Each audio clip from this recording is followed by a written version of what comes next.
রমজানুল মুবারকের পবিত্র মাসে একটি মহিলা শুধুমাত্র দুনিয়াবি মহব্বতের খাতিরে ইসলাম কবুল করল। জিহ্বায় কলমা পড়ল, কিন্তু হৃদয়ে ঈমান কবুল করতে পারল না। সে নামাজ এবং রোজা থেকে ঘৃণা করত, বাহ্যিকভাবে রোজা রাখত, কিন্তু বাস্তবে মিথ্যা রোজা এবং মিথ্যা ইফতার করত। যখন তার এই দ্বিমুখী চেহারা তার স্বামীর সামনে উন্মোচিত হল, তখন সে এমন একটি গুরুতর পদক্ষেপ নিল যা সকলকে হতবাক করে দিল। ঠিক সেই মুহূর্তে আল্লাহর পাকড়াও এমনভাবে এলো যে তার আসল সত্যতা সকলের সামনে প্রকাশিত হয়ে গেল, এবং সে সম্মান, শান্তি এবং মানবতা থেকে বঞ্চিত হয়ে একটি শিক্ষণীয় উদাহরণে পরিণত হল। এই দৃশ্য দেখে প্রত্যেক চোখ আর্দ্র হয়ে উঠল এবং প্রত্যেক জিহ্বায় তওবা এবং ইস্তিগফারের ধ্বনি উঠল। ঘটনাটি অত্যন্ত শিক্ষামূলক এবং হৃদয়স্পর্শী। তাই আপনাদের কাছে অনুরোধ যে এই কাহিনীটিকে শেষ পর্যন্ত অবশ্যই দেখুন। কোনো এক গ্রামে একজন ধার্মিক নেক বয়স্ক বাস করতেন। তাদের দুনিয়ায় শুধুমাত্র একটি বোন ছিল, যার বিয়ে তিনি অন্য গ্রামে দিয়েছিলেন। ধার্মিক বয়স্কের বোনও ধার্মিক বয়স্কের মতো নেক, পবিত্র এবং গরিবদের প্রতি দয়া করে চলতেন। তার একটিমাত্র ছেলে ছিল, যার নাম রহিম ছিল। তার স্বামী ইন্তেকাল করেছে, তিনি বিধবা মহিলা ছিলেন। ধার্মিক বয়স্ক মাসে 2 মাস পরে নিজের বোনের বাড়িতে যাতায়াত করতেন এবং রাশন পানি নিয়ে দিতেন, যাতে তার বোন কোনো ধরনের দুঃখ না পায়। সেই নেক মহিলা নিজের ছেলেকে পড়িয়ে লিখিয়ে কুরআনের শিক্ষা দিয়েছিলেন। এখন সে ভালো চাকরিতে যুক্ত হয়েছে। একদিন ধার্মিক বয়স্ক নিজের বোন এবং ভাইপোর সাথে দেখা করার জন্য তাদের গ্রামে এলেন। তখন নিজের বোনকে উদাস দেখে উদ্বিগ্ন হয়ে গেলেন এবং উদাস হওয়ার কারণ জিজ্ঞাসা করলেন। তখন বুড়ির চোখ থেকে অশ্রু বেরিয়ে এলো। বলতে লাগলেন, ভাইয়া, ছেলেকে পড়িয়ে লিখিয়ে ভালো চাকরিতে যুক্ত করিয়েছি। এটাই ভেবেছিলাম যে আমার জীবনের শান্তি আসবে। কিন্তু রহিম তো একটি নতুন জিদ ধরেছে, সে বিয়ে করতে চায়। ধার্মিক বয়স্ক মুচকি হেসে বলতে লাগলেন, বোন, এ তো খুশির কথা। যুবক হয়েছে, উপার্জন করে, তাহলে বিয়ে তার অধিকার। বুড়ি বললেন, ভাই সাহেব, বিয়ে যদি মুসলিম থেকে হতো তাহলে আমি খুশি খুশি রাজি হয়ে যেতাম। এটাকে খ্রিস্টান মেয়ে পছন্দ হয়েছে এবং সে জিদ ধরে বসে আছে যে ওই থেকে বিয়ে করব, না হলে সারা জীবন বিয়ে করব না, আত্মহত্যা করে ফেলব। এখন আমি কি করব? আমি বাধ্য হয়ে পড়েছি। ধার্মিক বয়স্ক নিজের বোনের মাথায় হাত বুলিয়ে বলতে লাগলেন, এ তো নেকির কথা। যদি সে খ্রিস্টান মেয়ে থেকে নিকাহ করতে চায় তাহলে নিশ্চয়ই সে কলমা পড়তে, মুসলিম হবে এবং আমাদের ছেলেকে দ্বিগুণ সওয়াব হবে। এতে ক্ষতি কি? এতক্ষণে বাইরে দাঁড়িয়ে থাকা রহিম এই কথা শুনল, তাহলে ছুটে ধার্মিক বয়স্কের কাছে এলো এবং বলতে লাগল, হ্যাঁ মামুজান, সে ইসলাম কবুল করার জন্য প্রস্তুত এবং আপনিও এসেছেন। আমি চাই আপনার উপস্থিতিতে আজই নিকাহ হয়ে যাক। কাল রমজানের প্রথম রোজা, তাহলে এই নেক কাজ আপনি করে যান। কিছুক্ষণের মধ্যে হালকা ফুলকা প্রস্তুতি হলো। মেয়েকে ডেকে আনা হলো। কাজী সাহেব এলেন এবং সবার আগে সেই মেয়েকে কলমা পড়িয়ে মুসলিম করা হলো এবং তার মুসলিম নাম সালমা রাখা হলো। রহিম খুব খুশি ছিল, কারণ তার নিকাহের রসমও এখন সম্পূর্ণ হয়েছে। কিন্তু কেউ জানত না যে সে মেয়ে শুধুমাত্র নামের মুসলিম হয়েছে। ভেতর থেকে সে নিজেরই ঈমানে অটল ছিল। ধার্মিক বয়স্ক নিকাহের পরে চলে গিয়েছিলেন। বুড়িয়া নিজের বউকে নামাজ শিখিয়েছে, কলমা শিখিয়েছে এবং এই কথা বলেছে যে সকালে আলহামদুলিল্লাহ রমজানের প্রথম রোজা হবে, আমরা সবাই মিলে রোজা রাখব। আমার বুড়ো হাড়ে তো এতটা শক্তি নেই। বেটি, তুমি এসেছ, এখন তুমি আমাদের জন্য সেহরি বানাবে, ইফতারি বানাবে, আমরা মিলে আল্লাহর ইবাদত করব। আমি তোমাকে বউ করে নয়, বেটি করে রাখব, কখনো তোমার সাথে ঝগড়া করব না। সালমা হ্যাঁ বলে মাথা নাড়ছিল, কিন্তু ভেতর থেকে সে রাগে লাল হয়ে উঠছিল যে আমি কেন এদের রোজা রাখব। সে তো শুধুমাত্র রহিমকে পাওয়ার জন্য মুসলিম হয়েছে। একদিন এমন আসবে যখন আমি রহিমকে তার ঈমান থেকে বিভ্রান্ত করে দেব। এরা কি মনে রাখবে? এই মুসলিমরা ঈমানের খুব পাকা হয় না। এই বুড়িয়া এবং তার বুড়ো ভাই চোখে হাত রেখে কাঁদবে। তাকে বেশি ঘৃণা এই কথাই ছিল যে সে বুড়িয়া রমজানের মাসে সাদকা খায়রাত খুব বেশি করে, গরিবদের ইফতার করায়, নামাজ পাবন্দি করে আদায় করে। তার সাথে যে বাড়িতে একজন বয়স্ক বাস করে যে চলাফেরা করতে অক্ষম, সে বুড়িয়া পাবন্দি করে সেহেরি বানিয়ে তার রোজা রাখায় এবং সন্ধ্যায় খেজুর, দুধ এবং ভালো খাবার দিয়ে তার রোজা ইফতার করায়। সালমার হৃদয়ে হৃদয়ে নিজের শাশুড়িকে খারাপ বলে এবং মনে মনে গালি দেয়। সে এই কারণে যে বুড়িয়া সালমাকে সেহেরির সময় উঠিয়ে দেয় এবং বলে যে বেটি, এখনও রোজার সময় অনেক বাকি আছে, আমার সাথে নফল আদায় করো, তারপর মিলে আমার সাথে সেহরি বানাও। কিন্তু সালমাকে ইবাদত করার শখই ছিল না, কিন্তু সে বাধ্য হয়ে নিজের শাশুড়ির কথায় মিথ্যা নামাজ পড়ে, মিথ্যা রোজা রাখে, দুপুরে পেট ভরে খাবার খেয়ে নেয়, কাউকে কানে কানে খবর না হতে দেয়। একদিন বুড়িয়া নিজের বউকে বলল, সালমা বেটি, আজ ইফতারিতে খাবার বেশি বানাবে, কারণ আমি গরিবদের ইফতারি করাবো। বেটি, যখন আমরা গরিবদের ইফতারি করাই তখন আল্লাহর জাত খুব খুশি হয়। এই কথা শুনে সালমা পা ঠুকে নিজের ঘরে এলো এবং চিন্তা করতে লাগলো, এ কি বিপদের মুখে পড়েছি আমি। এই বুড়িয়া না মরে না ছাড়ে, কখনো গরিবদের ডেকে আনে, কখনো মুসকিনদের ডেকে আনে, জানি না এ রোজা রাখে না তামাশা করে। ইফতারের পরে যখন রহিম নিজের ঘরে গেল তখন সালমা তাকে জিজ্ঞাসা করতে লাগলো, কি এই গরিবদের খাওয়ানো জরুরি হয়? আপনার আম্মি এসব কেন করে? রহিম মুচকি হেসে বলল, আমার আম্মি একজন পাক্কা এবং সত্যিকারের মুসলিম। তার ভাই তার লালন পালন এমনই করেছে। সে জমাপুঁজি জমিয়ে রাখার অভ্যেস নেই, আল্লাহর পথে খরচ করা পছন্দ করে। তাই আল্লাহর জাত আমাদের বাড়িতে রিজকের প্রাচুর্য রেখেছে। তাই যেমন আমার মা বলে তুমি তেমনই করো। সকাল হলো, তারপর রহিম নিজের কাজে চলে গেল। সে নিজের মায়ের খুব আজ্ঞাকারী ছিল। সালমার কিছু চলছিল না, কিন্তু সে পিঠের পিছনে অনেক ষড়যন্ত্র করছিল। তার হৃদয়ে এই ইচ্ছা ছিল যে আমি নিজের এই বুড়ো শাশুড়িকে এমনভাবে তাড়িত করব যে বাড়ি ছেড়ে চলে যাবে। বুড়ো আম্মা এই সময় নিজের ঘরে আল্লাহর ইবাদতে মাশগুল ছিলেন। হঠাৎ দরজা বাজল। সালমার বোন এলো, তাকে গলা লাগিয়ে মিলল এবং বলতে লাগল, তোমার চেহারা উদাস কেন? সালমা বলল, কি বলবো বাজি, আমি তো এই বাড়িতে থেকে তং হয়ে গেছি। এই বুড়িয়া আমার থেকে দিনভর গরিব মিসকিনদের জন্য খাবার বানায় এবং রোজা রাখতে বাধ্য করে, কখনো নামাজের জন্য উঠিয়ে দেয়। সালমার বোন এসব শুনল, তাহলে তার চেহারায় হালকা হাসি এলো। সে এদিক ওদিক দেখল যে কেউ শুনছে না তো, তারপর আস্তে আওয়াজে বলল, তুমিও খুব সরল সালমা, এমন বুড়িদের সোজা উপায়ে সরানো যায় না। সালমা অবাক হয়ে বলল, তাহলে আমি কি করব বাজি? আমার তো এই বাড়িতে দম আটকে যাচ্ছে। না সুখ আছে না চেন। তার বোন কিছু চেয়ারকে কাছে করে বসল এবং ফিসফিস করে বলল, শোন, যদি তুই চাস যে এই বুড়ি নিজেই এই বাড়ি থেকে বেরিয়ে যাক, তাহলে তার ইবাদতকেই তার বিরুদ্ধে ব্যবহার করো। সালমা অবাক হয়ে বলল, সেটা কিভাবে? বোন চোখ সরু করে বলল, এই যে সব সময় নামাজ রোজা সাদকা খায়রাত করে না, এটাতেই এটাকে ফাঁসাও। লোকদের সামনে এমন প্রকাশ করো যে এই বুড়ি তোমার উপর জুলুম করছে, তোমাকে জোর করে রোজা রাখায়, তোমাকে ক্ষুধার্ত রাখে এবং তোমাকে কাজকর্মে নিংড়ে নেয়। পরের কয়েকদিনে সালমা নিজের বোনের বলা প্রত্যেক পরামর্শে আমল শুরু করল।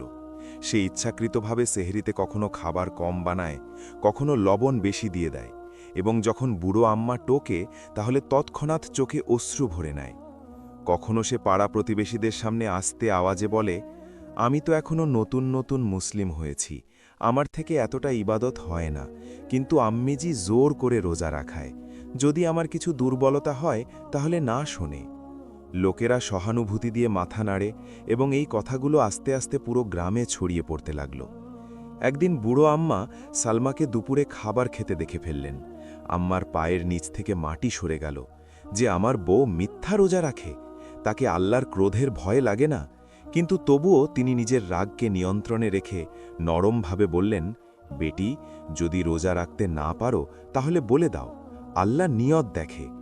কিন্তু সালমা কথাকে উল্টে দিল। সে কাঁদতে কাঁদতে সন্ধ্যায় রহিমকে বলল, আমি আম্মিজিকে বলেছিলাম আমার থেকে রোজা রাখা যায় না, কিন্তু তিনি আমাকে সকলের সামনে অপমান করে, বলে আমি মিথ্যা মুসলিম। রহিমের হৃদয়ে প্রথমবার মায়ের জন্য সন্দেহ জায়গা করে নিল। কয়েকদিন পরে সালমা ইচ্ছাকৃতভাবে ইফতারি দেরি করে বানালো। বুড়ো আম্মা ক্ষুধা এবং দুর্বলতায় শুধু এইটুকু বললেন, বেটি, ইফতারিতে দেরি হয়ে গেছে।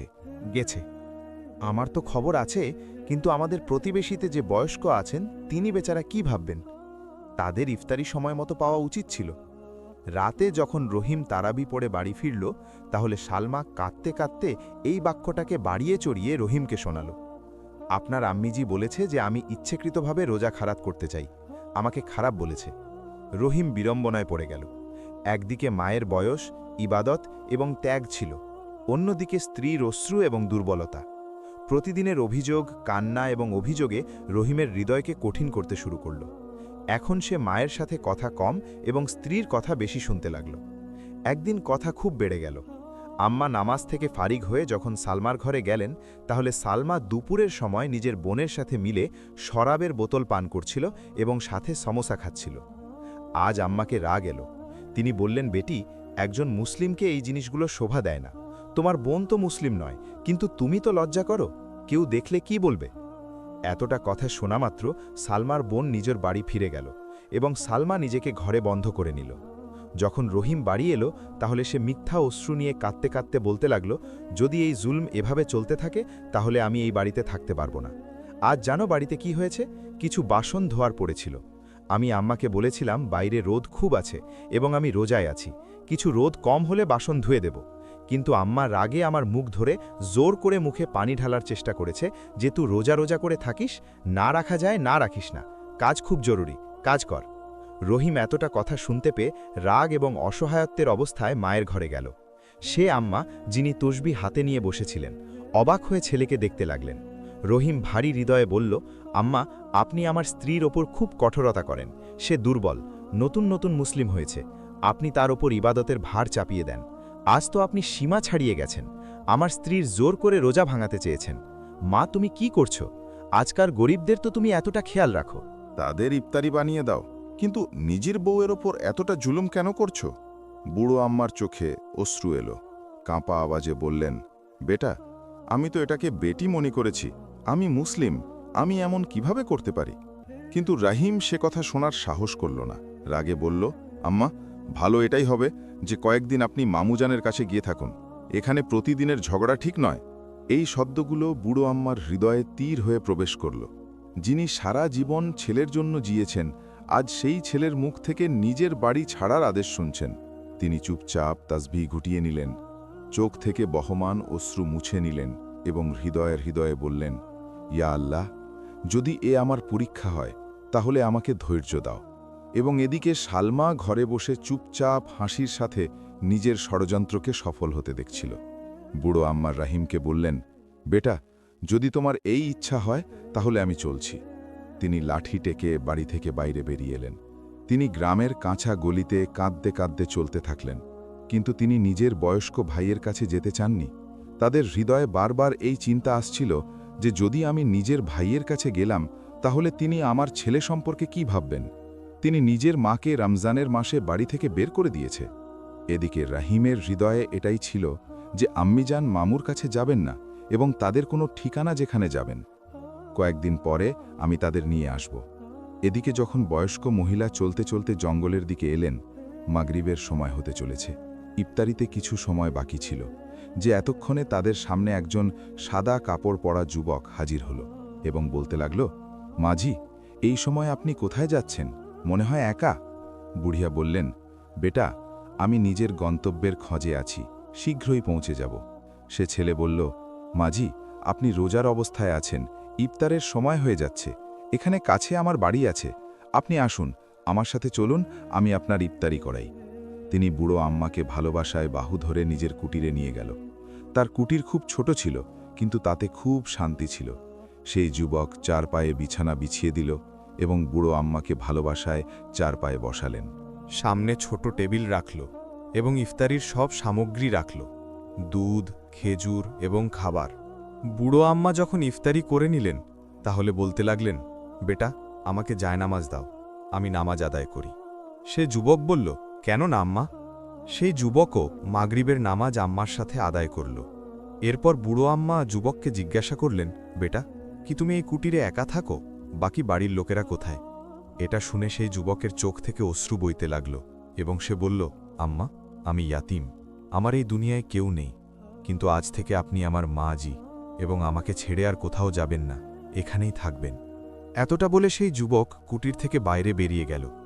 বুড়ো আম্মা সেখানেই নিজের হাত তুলে কাঁদতে কাঁদতে আল্লাহর কাছে দোয়া করতে লাগলেন, ইয়া আল্লাহ, আমাকে কারো মহতাজ করো না, আমাকে নিজের হিফাজতে রাখো। এবং তুই তো জানিস রমজান মুবারকের মাস, এবং এই মাসে আমাকে গরিবদের খাবার খাওয়াতে ভালো লাগে, কিন্তু এই কথা আমার বউকে কে বোঝাবে? যদি সে হৃদয় থেকে মুসলিম হয়ে থাকত, হৃদয় থেকে কালমা পড়ত, তাহলে তাকে এই সব জিনিসের বোঝা আসত। ইয়া আল্লাহ, তার জাল থেকে আমার ছেলেকে রক্ষা করো। জানি না আমার ছেলে তার কথায় এসে একজন মায়ের ওপর বিশ্বাস করা কেন ভুলে গেল। এতক্ষণে সেই কুটিরের দরজায় টোকা পড়ল। বুড়িয়া তৎক্ষণাৎ উঠলেন, দরজা খুললেন। তাহলে দেখলেন বাইরে গরিব এবং ইয়াতিম লোকেরা দাঁড়িয়ে আছে এবং তারা আম্মার সাথে কথা বলে বলতে লাগল, আম্মা, শুনেছি এখানে গরিবদের খাবার খাওয়ানো হয়। এটা শুনে বুড়ো আম্মার চোখে অশ্রু এলো এবং তিনি বললেন, না বেটা, এখানে কোনো খাবার খাওয়ানো হচ্ছে না, না আমি কোনো খাবার বানিয়েছি। এতক্ষণে সেই লোকেরা বলল, আরে আম্মা, আপনি মজা ভালো করেন, আপনার বাড়ির বাইরে দেখুন কতটা দেগ বাকছে এবং আপনি বলছেন আমি খাবার বানাইনি। আম্মা এটা শুনে খুব অবাক হলেন এবং তৎক্ষণাৎ কুটিরের দরজা খুলে বাইরে উঁকি দিলেন। তাহলে সেখানে সত্যিই দেগ বাকছিল, কিন্তু পাকাচ্ছে কে এটা এখনও জানা যায়নি। সেই সুন্দর ছেলেও সেখান থেকে গায়েব ছিল এবং দস্তরখান লাগানো হয়েছে। খেজুর, দুধ, তাজা সুন্দর খাবার সব উপস্থিত ছিল। মাগরিবের আজান হল। তাহলে লোকেরা ইফতার খাওয়া শুরু করল। বুড়োমা তাদের সাথে মিলে ইফতারি করলেন এবং আল্লাহর শুকুর আদায় করতে করতে বলতে লাগলেন, ইয়া আল্লাহ, তুই নিজের বান্দাদের দুয়াগুলো কতটা কাছে থেকে শুনিস। আমি তো শুধু খাবারের চিন্তা করেছিলাম এবং এখানে খাবারও পেকে প্রস্তুত হয়ে গেছে। বুড়ো আম্মা বুঝছিলেন যে দস্তরখান শুধুমাত্র আজকের দিনের জন্যই লাগানো আছে, কিন্তু এমন একদমই ছিল না। যখনই তিনি সেহেরির জন্য ওঠেন তাহলে দস্তরখান এভাবেই বিছানো থাকে। লোকেরা সেহেরি খায় এবং রোজা রাখে, কিন্তু সেই সময়ে সেই সুন্দর যুবক সেখান থেকে গায়েব থাকে। বুড়ো আম্মা বুঝে গিয়েছিলেন এই ছেলে কোনো আল্লাহর নেক ফেরেশতা। কিছু রহস্য এমন হয় যাদের খোলা উচিত নয়। এই কথার খ্যাতি পুরো গ্রামে হয়ে গিয়েছে। সেখানেও খবর পৌঁছেছে যেখানে তার ছেলে রহিম এবং তার স্ত্রী থাকে। এই কথার আভাস পেয়ে সালমা চিন্তা করতে লাগল যে আমি তো ভেবেছিলাম আমার শাশুড়ি পাগল, কিন্তু এখানে আরেকটা কে পাগল জন্ম নিয়েছে যে এতটা খাবার বানাচ্ছে এবং লোকদের মধ্যে বিতরণ করছে। আমিও তো গিয়ে দেখি আসলে মাজরা কি। সে তাড়াতাড়ি নিজের চাদর পরে তৎক্ষণাৎ সেই জায়গায় পৌঁছালো। ঝোপের পিছনে লুকিয়ে সালমা চুপচাপ সব কিছু দেখছিল। সামনে সেই বুড়ো মহিলা ছিল যাকে সে অপমান করিয়ে বাড়ি থেকে বের করে দিয়েছে, কিন্তু আজ তার হাতে দুর্বলতা নেই, বরং দেগের চামচ ছিল। বড় বড় দেগ চুলায় চড়ানো ছিল। সুবাস চারদিকে ছড়িয়ে পড়ছিল এবং লোকেরা লাইন করে ইফতারি নিচ্ছিল। কেউ দোয়া দিচ্ছে, কেউ হাত চুমু দিচ্ছে, কেউ বলছে, আল্লাহ আপনাকে সুস্থ রাখুক, আম্মা, আপনার মতো মায়েরা কম হয়। এই দৃশ্য দেখে সালমার ভিতরে যেন আগুন লেগে গেল। তার দাঁত কামড়ানো হলো, চোখে ঘৃণা ভাসতে লাগল। সে বকবক করে, এ তো এখানেও নেক হয়ে বসে আছে, এবং ওদিকে বাড়িতে রহিম সব সময় নামাজ, রোজা এবং তসবিতে লেগে থাকে। আমাকে তো চাই না, আমাকে সময় দেয় না। তাকে তো নিজের মা এবং নিজের দিন থেকেই মহব্বত, সব সময় মা দূরে যাওয়ার শোক মানতে থাকে। আমার তো পরোয়া করে না। সে মুষ্টি বেঁধে বলল, এখন খুব হয়েছে, আমাকে এই মা ছেলে দুজনকেই পথ থেকে সরাতে হবে। আমি তো চাইতাম আমার স্বামী আমাকে ভালোবাসুক, কিন্তু এ তো নামাজ রোজা থেকে ইশক করে। রাগে কাপা হাতে সে সেখানে দাঁড়িয়ে দাঁড়িয়ে নিজের বোনকে বার্তা পাঠালো। কয়েক ঘন্টা পরে বাড়ির দরজা জোরে বন্ধ হল। সালমার ঘর বন্ধ ছিল। ভিতর থেকে হাসির এবং বোতল খোলার আওয়াজ এলো। সে রাগে শরাবের বোতল খুলল এবং গিলে গিলে পান করতে লাগল। তার বোন সামনে বসেছিল, চোখে সেই পুরনো চালাকি। আমি সহ্য করতে পারছি না এসব, সালমা চিৎকার করল। সে বুড়িয়া যেখানে যায় সম্মানই সম্মান, এবং আমার স্বামী, সে আমাকে দেখে না। সেই মুহূর্তে দরজা খুলল। রাহিম হঠাৎ বাড়ি এসে গিয়েছে। তার নজর যেই ঘরের ভিতর পড়ল সে স্তব্ধ হয়ে গেল। সামনে সালমা ছিল, হাতে শরাবের বোতল, চোখে নেশা, এবং সাথে তার বোন। রাহিমের হৃদয় জোরে ধড়কাল। তার কানে নিজের মায়ের সে কথাগুলো গুঞ্জরিত হতে লাগল। বেটা, মিথ্যা রোজা, মিথ্যা নামাজ আল্লাহকে নারাজ করে দেয়। সে হৃদয়ে হৃদয়ে বলল, এই মহিলা কতটা নিম্নমানের নিকটে এলো। আমার সাথে নামাজ পড়ে থেকেছে, রোজা রাখার নাটক করে থেকেছে। আজ সকালে তো এটি রোজা রেখেছে এবং এই শরাব পান করছে। তার চোখের সামনে সব স্পষ্ট হয়ে গেল। এর মানে এ হৃদয়ে ঈমান আনেনি, এ মুসলিম হয়নি, এসব একটা নাটক ছিল। রহিমের চেহারার রং বদলে গেল। সালমা তৎক্ষণাৎ সামলে নিল, বোতল নিচে রাখল, কান্নার নাটক করল এবং বলল, না রহিম, কথা সেটা নয় যা তুমি বুঝছ। আজ আমার সে বিশেষ দিন এসেছে। আমার রোজা আগেই ভেঙে গিয়েছে, আমি দুর্বল হয়ে গিয়েছিলাম, এবং এই বোতল তো আমার বোন পান করছিল। আমি তো এটাকে ছিনিয়ে নিচ্ছিলাম এবং বলছিলাম এসব হারাম, তুমিও মুসলিম হও এবং এই হারাম জিনিস ছেড়ে দাও, কিন্তু তুমি ভুল বুঝেছ। রহিম চুপ রইল। তার চুপ থাকা সালমাকে ভিতর পর্যন্ত হিলিয়ে দিল। সে জানল যে সন্দেহ হৃদয়ে বসে গিয়েছে। রাতে যখন রহিম অন্য ঘরে চলে গেল, সালমা রাগে নিজের বোনের দিকে দেখল।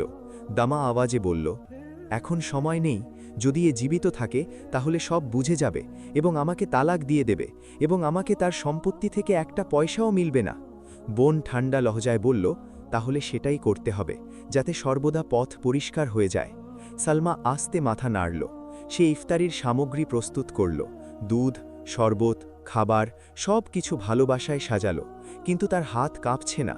সে খুব শান্ত ছিল। একটা পেয়ালায় বোনের দেয়া সুফুফকে আস্তে আস্তে মিশিয়ে সে হৃদয়ে বলল, আজ সিদ্ধান্ত হবে, না হয় সে, না হয় আমি। মাগরিবের আজান কাছে ছিল এবং বাড়ির ভিতরে এমন একটা পরিণতি পাকছে যার হিসাব আসমানে লেখা হয়ে গিয়েছে। মাগরিবের আজানে 5 মিনিট বাকি ছিল। বিষাক্ত খাবার একদম প্রস্তুত হয়ে গিয়েছে। এতক্ষণে রহিম দস্তরখানে এসে বসল। আজ সে কিছু পরিবর্তিত মনে হচ্ছিল না। তার চেহারায় প্রতিদিনের মতো কঠোরতা ছিল না। সে চুপ থাকা, যা গত কয়েকদিন তার ভিতরে জমে গিয়েছে। তার চোখে আর্দ্রতা ছিল, যেন হৃদয়ের কোনো ভার সহ্যের বাইরে হয়ে গিয়েছে। সে কিছুক্ষণ চুপ করে বসে রইল, তারপর আস্তে আওয়াজে বলল, সালমা, আজ না হৃদয় খুব উদাস। সালমা অবাক হয়ে তার দিকে দেখল। কেন, সব ঠিক তো আছে না? রহিম গভীর নিঃশ্বাস নিল। না, সব ঠিক নয়। আজ আমাকে আম্মিজানের খুব স্মরণ আসছে। তার আওয়াজ ভরে এলো। জানি না তিনি এই সময় কোথায় থাকবেন, কি অবস্থায় থাকবেন। আমি তাদের সাথে খুব অন্যায় করেছি। তিনি তো মা, তাদের হৃদয়ে কোনো রাগ হয় না। এটা শুনে সালমার হাতে ধরা চামচ কাঁপল। সে তাড়াতাড়ি নিজেকে সামলালো, কিন্তু ভিতরে কিছু ভেঙে গেল। রহিম বলতে থাকল, আমি সিদ্ধান্ত নিয়েছি, ইফতারির পরে আমি মামুজানের কাছে যাব, আম্মিকে ফিরিয়ে নিয়ে আসব। আমি তাদের পায়ে মাথা রেখে ক্ষমা চাইব। তিনি নিশ্চয়ই মেনে নেবেন। তাদেরও আমার খুব স্মরণ আসছে হবে। এই শব্দগুলো সালমার হৃদয়ে ছুরির মতো প্রবেশ করল। তার চেহারা কঠিন হয়ে গেল। চোখে সেই পুরনো ঘৃণা ফিরে এলো। সে মুখ মুচড়াতে লাগল। না, এ হতে পারে না। যদি সে বুড়িয়া ফিরে আসে তাহলে সব শেষ হয়ে যাবে।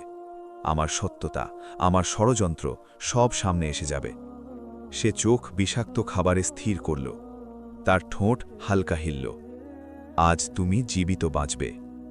তাহলে না। বাইরে মসজিদগুলোতে ঘোষণা গুঞ্জরিত হতে লাগল। ইয়া রোজাদাররা, রোজা ইফতারের সময় হয়ে গিয়েছে, রোজা ইফতার করো। রহিম হাত তুলল। চলো ইফতার করি। এবং সালমা আস্তে আস্তে সে প্লেটটাকে তার কাছে সরিয়ে দিল। সে প্লেটে যাতে শুধু খাবার নয়, বরং একজন মায়ের বিচ্ছেদ, একজন স্ত্রীর ঘৃণা এবং একটা পরিণতি লুকানো ছিল। রহিম শুধু 2-3 লোকমা দিল এবং শরবতের একটা গিলাস পান করল। তার চেহারায় অদ্ভুত অস্থিরতা উঠে এলো, কিন্তু সে কিছু বলল না। সে আস্তে বলল, আমি মাগরিবের নামাজ পড়েনি, তারপর এসে শান্তিতে খাব।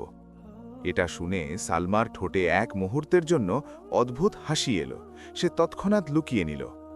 রহিম জায়নামাজ বিছিয়ে কিবলা দিকে দাঁড়াল। আল্লাহু আকবার। সে তকবীর বলেছে মাত্র যে তার বুকে হঠাৎ তীব্র জ্বালা উঠল। নিঃশ্বাস যেন থেমে যাচ্ছে, চোখের সামনে অন্ধকার ছড়িয়ে পড়তে লাগল। সে এখনও প্রথম রাকাতে ছিল যে তার পা হোঁচট খেল। ঠোঁট থেকে হালকা আহ নিকলল এবং পরের মুহূর্তে সে জায়নামাজ সহ মাটিতে পড়ে গেল। রহিম এক মুহূর্তে তার মুখ থেকে নিকলল, ইয়া আল্লাহ, খ্যার। কিন্তু তৎক্ষণাৎ তার আওয়াজ ভেঙে গেল। সে ছটপট করতে লাগল। হাত মেঝে মারতে, আমাকে খুব কষ্ট হচ্ছে, কোনো ডাক্তারের কাছে নিয়ে চলো। ঘরে এক মুহূর্তের চুপ ঠাকা ছড়িয়ে পড়ল। তারপর হঠাৎ দুটো হাসি গুঞ্জরিত হল। সালমা এবং তার বোন হেসে উঠল। সে হাসি এমন ছিল যাতে না দয়া ছিল, না ভয়, না মানবতা। সালমা এগিয়ে এসে রহিমকে দেখল যে মেঝে ছটপট করছে। সালমা অযত্নে নিজের বোনের দিকে ফিরে বলল, তাড়াতাড়ি করো, কাগজপত্র বের করো, এই বেশি দেরির অতিথি নয়। বোন তাড়াতাড়ি ব্যাগ খুলল, কিছু কাগজপত্র বের করল এবং মাটিতে বসল। এই বাড়ি, এই সম্পত্তি সব আমাদের নামে হয়ে যাবে। সালমা ঠান্ডা লহজায় বলল, শুধু এটাকে সাইন করিয়ে নাও। রহিম অর্ধচেতনায় ছিল। সে কাঁপা হাতে কাগজপত্র দেখল, ঠোঁটে শুধু একটা ফরিয়াদ ছিল, আমাকে বাঁচাও, আমি মরে যাব। সে টেনে টেনে সালমার পায়ের কাছে এলো। খোদার জন্য কোনো ডাক্তারের কাছে নিয়ে যাও, আমি তোমার স্বামী। কিন্তু সালমা টসকানো থেকে নড়ল না। সে এক জায়গায় বসে রইল। বাহু বুকে বেঁধে, যেন তার সামনে কোনো মানুষ নয় বরং কোনো জীবনহীন জিনিস পড়ে আছে। তার চোখে না তো অশ্রু ছিল না ভয়, শুধু একটা অদ্ভুত নির্মম শান্তি ছিল। রহিমের নিঃশ্বাস আস্তে আস্তে ভেঙে যেতে লাগল। ঘর চিৎকার, সিসকি এবং আজানের শেষ কালিমাতে গুঞ্জরিত হচ্ছিল। এদিকে বুড়ো আম্মার হৃদয় সেই রাতে কিছু বেশি ভারী ছিল। তার আবিহি পড়তে পড়তে বারবার তার চোখে রহিমের চেহারা আসছিল। সেই ছেলে যাকে তিনি নিজের কোলে পালিয়েছেন, যার জন্য দোয়ার আঁচল বিস্তার করেছেন, এবং আজ সেই ছেলে তার থেকে দূরে, জানি না কি অবস্থায় আছে। নামাজের পরে তিনি জায়নামাজ গুটিয়ে নিলেন, তসবিহ হাতে নিলেন এবং আসমানের দিকে দেখে শুধু এটুকু বললেন, ইয়া আল্লাহ, আমার ছেলে তোর হাতে। এটা বলে তিনি ক্লান্ত হয়ে নিজের চারপায়ে শুয়ে পড়লেন। চোখ লাগতেই তিনি স্বপ্নে একটা অদ্ভুত দৃশ্য দেখলেন। তার সামনে একটা হস্তি বাড়িয়েছিল, সাদা লিবাসে পরিহিত, চেহারা নূরে জ্বলজ্বল করছিল এবং তার কাঁধ থেকে সাদা পাখা ঝলমল করছিল। ফিজায় একটা শান্তি ছিল, কিন্তু সেই শান্তির পিছনে বিপদের ঘণ্টা বাজছিল। সেই নুরানি হস্তি গুঞ্জরিত কিন্তু নরম আওয়াজে বলল, তুই এখানে আরাম করে ঘুমাচ্ছিস? উঠে গিয়ে দেখ, তোর বাড়িতে তোর ছেলে জীবন এবং মৃত্যুর মাঝে ঝুলছে। এটা শুনতে পেয়ে বুড়ো আম্মা অবাক হয়ে উঠে বসলেন। তার হৃদয় জোরে জোরে ধড়কাতে লাগল, হাত কাঁপতে লাগল এবং চোখে ভয় ভরে এলো। ইয়া আল্লাহ তার মুখ থেকে অনিচ্ছায় নিকলল।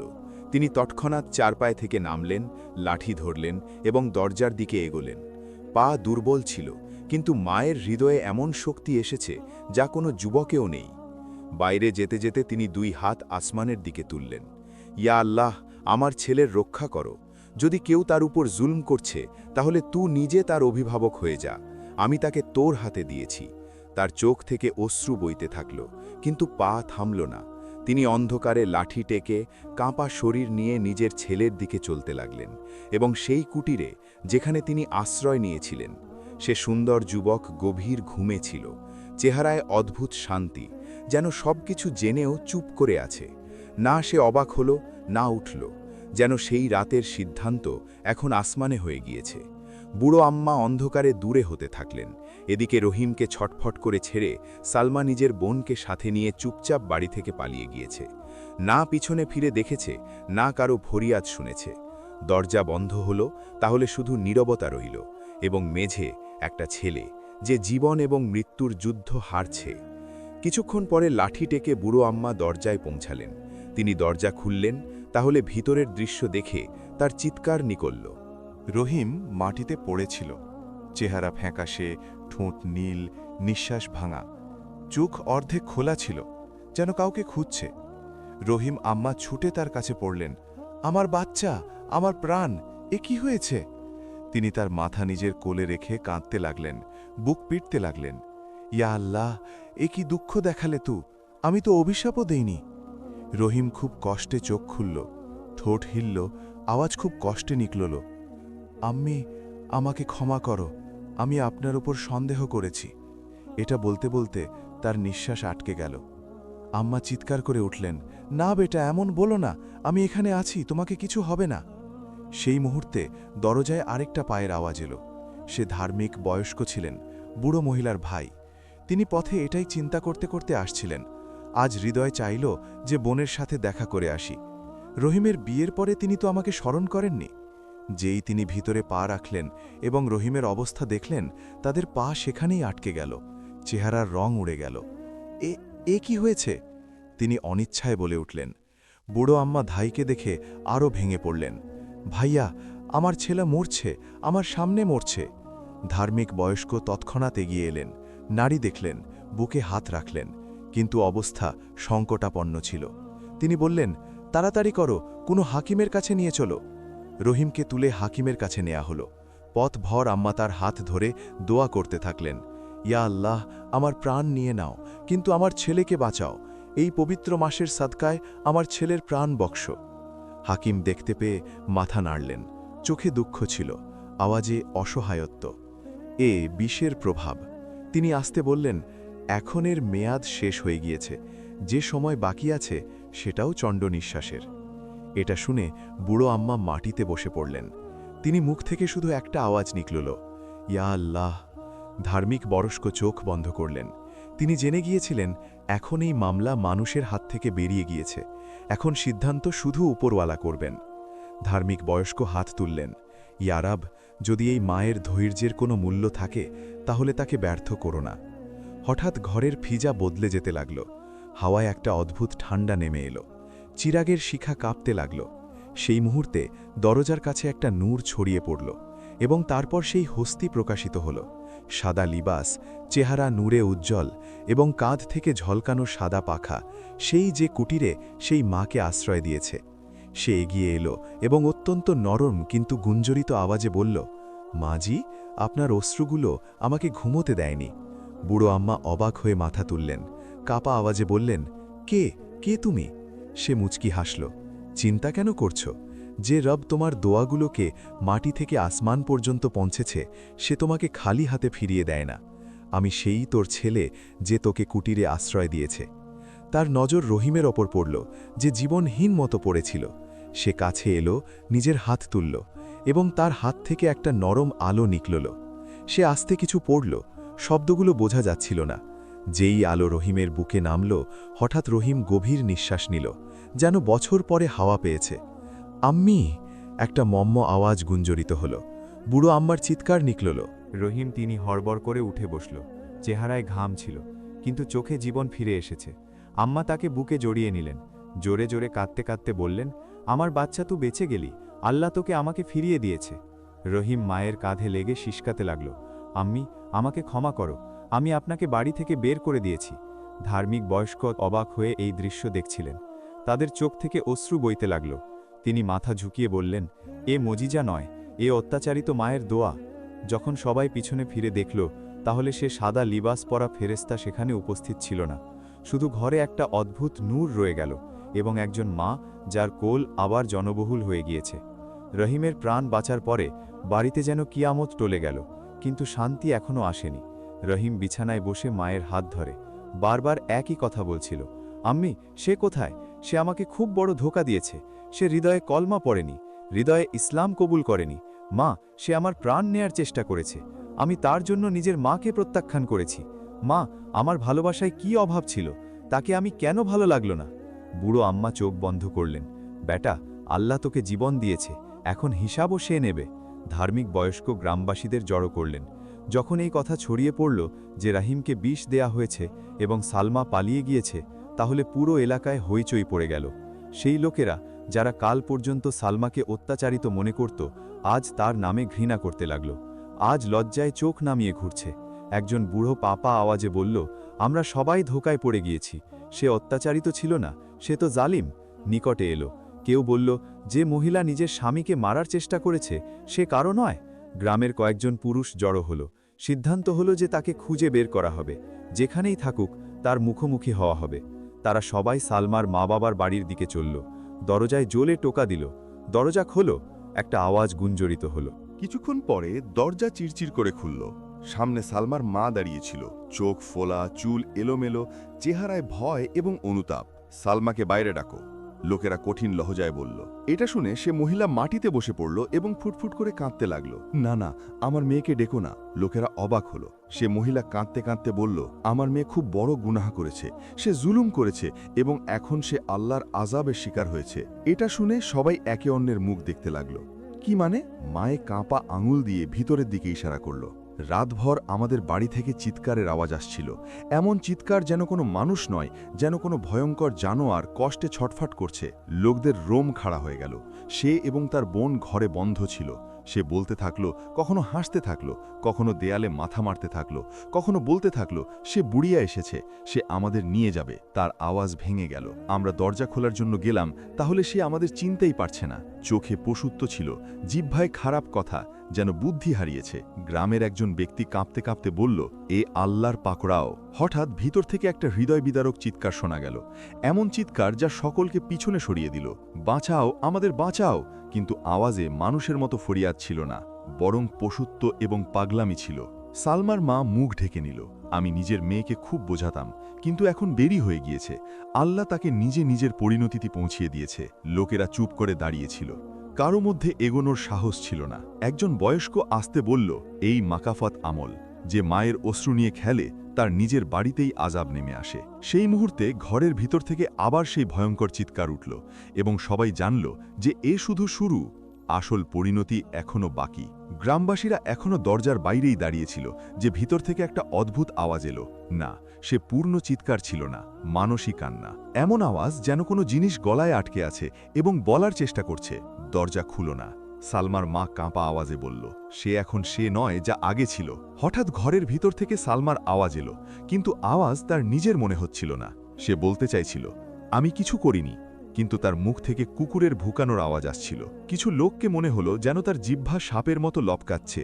একজন মহিলা চিৎকার করে উঠল, ইয়া আল্লাহ, এর মুখ থেকে তো সাপ বের হচ্ছে।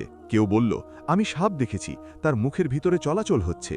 সালমার বোন মাটিতে পড়ে গেল। সে চিৎকার করছিল, আমরা শুধুমাত্র রোজা ভেঙেছি, আমরা লুকিয়ে খাবার খেয়েছি, আমরা নাটক করেছি, বাঁচাও আমাদের, এই সাপ থেকে আমাদের জিহ্বায় জ্বালা হচ্ছে। সালমা দেয়ালে মাথা ঠুকে বলল, আমি শরাব পান করেছি, আমি একজন মুসলিমকে তাড়িত করেছি, আমি মাকে বাড়ি থেকে বের করে দিয়েছি। যজু সে বলতে গেল, তার আওয়াজ আরও খারাপ হয়ে গেল। কখনো সিসকারি, কখনো সাপের মতো ফোঁস, কখনো এমন আওয়াজ যেন গলা বন্ধ হচ্ছে। গ্রামের একজন বয়স্ক লর্জতি আওয়াজে বলল, এ সেই জিহ্বার আযাব যা মিথ্যা কলমা পড়েছে, মিথ্যা রোজা রেখেছে এবং অত্যাচারিতকে সত্যায়িত করেছে। হঠাৎ সালমা নিজের মুখ জোরে খুলল। লোকেরা পিছনে সরে গেল। কিছুকে মনে হলো যেন তার মুখের ভিতরে কালো ছায়া ঘুরছে। সালমা চিৎকার করে বলল, তাদের আমার থেকে দূর করো, সে আমার গলে জড়িয়ে যাচ্ছে, আমি নিঃশ্বাস নিতে পারছি না। সে মাটিতে গড়াগড়ি দিতে লাগল, হাত পা মারতে। মৃত্যুর ভিক্ষা চাইতে চাইতে, আমাকে মারো, এই আযাব থেকে মৃত্যু ভালো। কিন্তু মৃত্যু এলো না। তার মা দরজায় বসে কাঁদতে থাকল, ইয়া আল্লাহ, আমার মেয়ে যা বপন করেছে সেটাই কাটছে। সে ফুপুট করে কাঁদছিল। নিজের আঁচলে অশ্রু মুছতে মুছতে সে গ্রামবাসীদের দিকে দেখল এবং কাঁপা আওয়াজে বলল, ইয়া লোকেরা, যদি তোমাদের মধ্যে কারো দোয়া কবুল হয় তাহলে দোয়া করো যে আমার 2 মেয়েকে মৃত্যু আসুক, তাদের কষ্ট শেষ হোক এবং এই আযাব বেশি দেরি না দেখতে পারি। এটা বলতে বলতে সে মাটিতে ঝুঁকে পড়ল। তার আওয়াজ ভেঙে গেল, ইয়া আল্লাহ, যদি এ তোর সিদ্ধান্ত হয় তাহলে তুই তাড়াতাড়ি দে। আমি মা, তাদের ছটপটানি আমার থেকে দেখা যাচ্ছে না। গ্রামবাসীদের হৃদয় দোহলে গেল। তারা একে অন্যের দিকে দেখতে লাগল। কেউ আসতে বলল, এ দোয়া নয়, এ একজন মায়ের অসহায়ত্ব। ধার্মিক বয়স্ক এগিয়ে এসে সকলকে চুপ থাকার ইশারা করলেন। তিনি হাত তুললেন এবং বললেন, আও, আল্লাহর সামনে ঝুঁকে পড়ি। আমরা কারো জন্য অভিশাপ চাই না, আমরা ন্যায় চাই। সবাই হাত তুলল। উঠানে সিসকির আওয়াজ গুঞ্জরিত হতে লাগল। কিছু লোক কাঁদছিল, কিছু কাঁপছিল। ঘরের ভিতরে হঠাৎ আওয়াজগুলো চুপ হয়ে যেতে লাগল। সালমা শেষবার ঠোঁট হিলাল, কিন্তু কোনো আওয়াজ নিকলল না। তার চোখ থেকে অশ্রু বইছিল এবং মাথা একদিকে ঢলে গেল। তার বোন একটা গভীর নিঃশ্বাস নিল এবং সে নিঃশ্বাস ফিরে এলো না। এক মুহূর্তে সব কিছু শেষ হয়ে গেল। ঘরে তার মা বলল, ইয়া আল্লাহ, তুই সাক্ষী থাকিস, আমি এদের বোঝাতাম। ঘরের দরজা আস্তে খোলা হলো। ভিতরের দৃশ্য দেখে লোকেরা থমকে গেল। দুজনের লাশ মাটিতে পড়েছিল। কেউ নাকের ওপর কাপড় রাখল, কেউ পিছনে সরে বলল, যদি এদের এভাবে পড়ে থাকতে দেয়া হয় তাহলে রোগ ছড়িয়ে পড়বে, লাশগুলোকে তাড়াতাড়ি তুলতে হবে। লোকেরা সাহস করে লাশগুলো দেখল। কোনো বয়স্ক আস্তে আওয়াজে বলল, এ সেই মহিলা যা কলমা জিহ্বায় পড়েছে কিন্তু হৃদয়ে ঈমান আনেনি। আরেকজন বলল, রোজা লুকিয়ে ভেঙেছে, ইবাদতের নাটক করেছে, শরাব পান করেছে এবং একজন মুসলিম মা এবং স্বামীকে সত্যায়িত করেছে। ঈমান শুধু শব্দ থেকে আসে না। ধার্মিক বয়স্ক সকলকে চুপ থাকার ইশারা করলেন। তিনি গভীর নিঃশ্বাস নিলেন এবং বললেন, আমরা কারো ঈমানের সিদ্ধান্ত করি না, কিন্তু এটা জানি যে যে হৃদয়ে ঈমান না নামে তার আমল নিজেই সাক্ষ্য দেয়। লোকেরা তাড়াতাড়ি দুটো দেহ তুলল। একই চারপাই সালমা এবং তার বোনকে রাখা হলো। না কাফনের প্রস্তুতি, না অশ্রুর গিরান, শুধু একটা বাধ্যতা ছিল যে লাশগুলো সরাতে হবে, না হলে রোগ ছড়ানোর ভয় ছিল। চারপাই তুলে লোকেরা গ্রামের কিনারে এলো। এখানে প্রথম প্রশ্ন উঠল, তাদের কোথায় দাফন করা হবে। কিছু লোক অমুসলিম কবরস্থানের দিকে এগোলো। সেখানকার বয়স্করা স্পষ্ট অস্বীকার করল, এ আমাদের ছিল না, তারা আমাদের ধর্মে কখনো আমল করেনি। আমরা নিজের কবরস্থানে দাফন করার অনুমতি দিতে পারি না। চারপাই ফিরে মোড় নিল। এখন দিক মুসলিমদের কবরস্থানের দিকে হল। সেখানেও চুপ থাকা ছড়িয়ে পড়ল। কিছুক্ষণ পরে একজন বুড়ো ব্যক্তি মাথা ঝুঁকিয়ে বলল, এ কলমা জিহ্বায় পড়ার ছিল, কিন্তু ঈমান হৃদয়ে নামেনি। এদের আমল সাক্ষ্য দিয়েছে। আমরাও এদের নিজের কবরস্থানে দাফন করার অনুমতি দেব না। লোকেরা একে অন্যের মুখ দেখতে লাগল। চারপাই মাটিতে রাখা হলো। দুটো লাশ এমন পড়েছিল যেন কোনো সিদ্ধান্তের অপেক্ষায়। অবশেষে একজন ব্যক্তি বলল, এদের এখানে রাখা সম্ভব নয়। না কোনো কবরস্থান কবুল করেছে, না কেউ দায়িত্ব নিয়েছে। কিছু মুহূর্তের চুপ থাকার পরে সিদ্ধান্ত হল, গ্রাম থেকে দূর জঙ্গলের সেই অংশে যেখানে কেউ যায় না, সেখানে একটা গভীর খাদ খোঁড়া হবে। লোকেরা চারপাই তুলে জঙ্গলের দিকে চলল। না কোনো দোয়া, না কোনো জানাজা, না কোনো আওয়াজ, শুধু পায়ের আহট এবং হৃদয়ে ভার। জঙ্গলে একটা খাদ খোঁড়া হলো। সেই এক খাদে দুটো লাশ নামানো হলো। একই বাড়ির ছিল, একই পরিণতিতে জড়ো হয়ে গেল। মাটি ফেলা হলো, খাদ বন্ধ করা হলো। চিল, কাক এবং জংলি জানোয়ার সেই খাদ আবার খুঁড়তে লাগল, এবং এমন আওয়াজ এলো যে সকলের হৃদয় দোহলে গেল।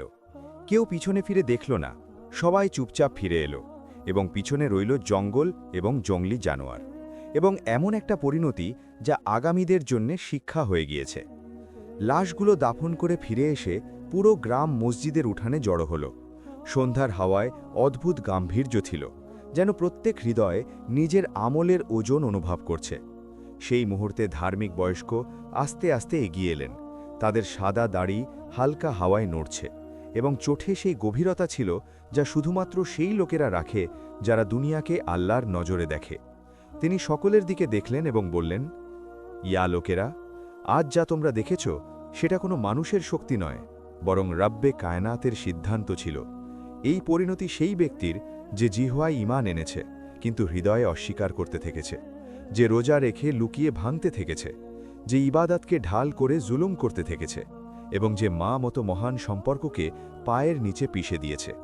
মনে রাখো, রোজা শুধু ক্ষুধা পিপাসার নাম নয়, বরং নাফসের সংশোধনের নাম। এবং ঈমান শুধু কলমা পড়ে নেয়া থেকে আসে না, বরং হৃদয়ের ঝুঁকে যাওয়া থেকে আসে। যখন জিহ্বা এবং হৃদয়ে বিরোধ হয়, তাহলে আল্লাহ দেরি করে কিন্তু ছাড়ে না। বয়স্কের আওয়াজে কঠোরতাও ছিল এবং স্নেহ। লোকেরা মাথা ঝুঁকিয়ে দাঁড়িয়েছিল। সেই ভিড়ে কিছু অমুসলিম পুরুষ এবং মহিলারাও উপস্থিত ছিল, এবং একে অন্যের দিকে ভয় এবং অবাক হয়ে দেখছিল। তাদের মধ্যে একজন বয়স্ক এগিয়ে এলো এবং কাঁপা আওয়াজে বলল, আমরা আজ সে জিনিস দেখেছি যা আমাদের বইয়ে আজাবের রূপে বর্ণনা করা হয়। আমরা বুঝে গিয়েছি এই কোনো জাদু বা রোগ নয়, বরং খোদার পাকড়াও। এরপর একজন মহিলা কাঁদতে কাঁদতে বলল, আমরা মুসলিমদের শুধু নামের মুসলিম মনে করতাম, কিন্তু আজ আমরা জেনে নিয়েছি যে এই লোকেরা সত্যিকারের, তো এদের খোদাও সত্যিকারের সিদ্ধান্ত করে। ধার্মিক বয়স্ক তাদের কথা শুনলেন এবং বললেন, সত্য প্রত্যেক হৃদয়কে স্পর্শ করে, শর্ত এটা যে হৃদয় জীবিত হয়।